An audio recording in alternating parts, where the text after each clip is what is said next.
उत्तर प्रदेश के फिरोजाबाद में मेस के खाने की शिकायत के बाद अब जांच तेज हो गई है। मेस के खाने में शिकायत के मामले में जांच करने खुद आगरा के एडीजी राजीव कृष्ण फिरोजाबाद पहुंचे।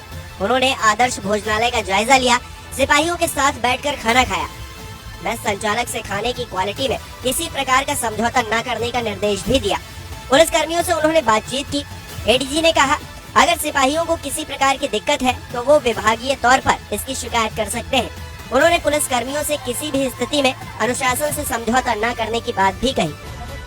जवानों के साथ में भोजन लेते हैं और ये इंश्योर करते हैं कि जब खाने की क्वालिटी में कोई कमी ना आए। साथ ही साथ पुलिस एक अनुशासित विभाग है। इस अनुशासित विभाग में तमाम माध्यम हैं जिसके माध्यम से इन बातों को उनके अधिकारियों तक पहुंचाया जा सकता है। तो मेरी यही इच्छा भी है और यही नियमानुकूल भी है कि अगर किसी जवान की कोई इस तरह की इश्यूज़ रहें तो वो एक नियम के अंतर्गत रहते हुए अपनी बात को अपने अधिकारियों तक पहुंचाएं। मुझे पूरा विश्वास है कि फोर्स के वेलफेयर और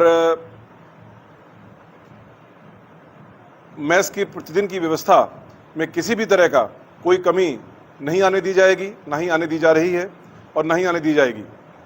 हमारी फोर्स हमारे परिवार का एक हिस्सा है और उनका वेलफेयर, उनके मैसिंग का इंतजाम करना हमारा दायित्व है। बता दें कि फिरोजाबाद मेस का मामला पिछले दिनों एक सिपाही की रोते हुए खाने की शिकायत किए जाने को लेकर गरमाया था। साफ पालन करेंगे और हमें रिकॉर्ड दिया जाएगा। कोई सुनने वाला नहीं है इस विभाग में। यदि कप्तान साहब पहले ही सुन लिए होते तो यहाँ तक मुझे आने की आवश्यकता नहीं थी। कप्तान साहब ऐसे निकल के आए, मैंने चयन किया साहब ये भोजन में से 5 रोटी आप खा लीजिए, 4 खा लीजिए। कम से कम तुम्हें ये तो पता चले कि आपके सिपाही 12 घंटा ड्यूटी करने के बाद में ये रोटियां खा रहे।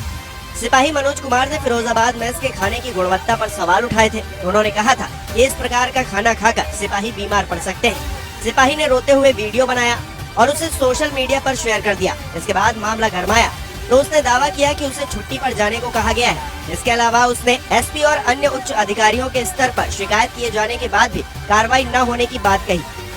मामले में एसपी आशीष तिवारी ने सिपाही पर अनुशासनहीनता का मामला चलाने की बात कही थी। कल एक बयान दिया है, उसको जबरदस्ती तरीके से छुट्टी में भेज दिया गया है। वैसे पुलिस को छुट्टी नहीं मिलती है, इस बारे में क्या कहेंगे? नहीं, ऐसी कोई बात नहीं है।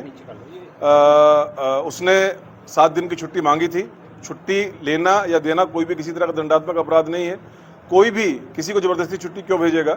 और बाकी जैसे मैंने आपको बताया कि किसी भी विभाग में और पुलिस विभाग में खास तौर से डिसिप्लिन का एक विशेष महत्व है। डिसिप्लिन की मर्यादाओं को अगर हमारे फोर्स का कोई सदस्य लांघता है तो उसका सीधा खामियाजा हमारे नागरिकों को होता है।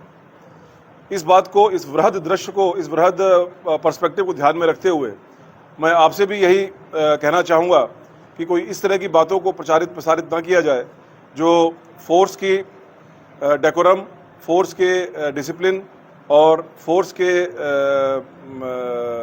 डिसअफेक्शन को किसी प्रकार का बढ़ावा दे। हम अपने फोर्स के वेलफेयर के लिए संकल्पित हैं, प्रतिबद्ध हैं और वो काम किया जाए।